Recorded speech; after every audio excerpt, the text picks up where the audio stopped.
دوای ئەو کۆبوونەوانەی کە ئەنجامدرا ئەوڕۆ بە خۆشحاڵیەوە چەند یادداشتێکی لێکتێگەیشتن لە نێوان پارێزگاکانی هەرێمی کوردستان لەگەڵ پارێزگاکانی کۆماری ئیسلامی ئێران واژوو کرا. من لێرەوە جارێکی دیکە بەناوی حکوومەتی هەرێمی کوردستان و شاندی حکوومەتی هەرێمی کوردستان سپاس و ڕێز و تەقدیر پێشکەش بە سەرجەم خۆشەویستان و دۆستانمان لە کۆماری ئیسلامی ئێران دەکەین و بە تایبەتی پارێزگاری خۆشەویستی سنە ئاغای دکتۆر لهۆنی کە هەم میوانداری کۆبوونەوەکەی کرد و کۆبوونەوەی یەکەممان لە ورمێ لە ئازەربێجانی ڕۆژاوا بوو،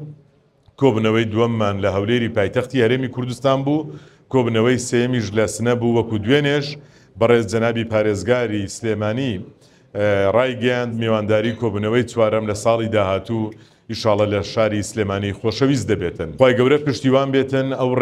ڕێکەوتن و لێکتێگەیشتنانە ببنەر نەخشە ڕێگایەک لە باشترکردنی پەیوەندیەکانی کۆماری ئیسلامی ئێران لەگەڵ هەرێمی کوردستان کە پەیوەندیەکانی کۆماری ئیسلامی ئێران لەگەڵ هەرێمی کوردستان پەیوەندی مێژوویین، ئاینین، سنوورین، ئەمنین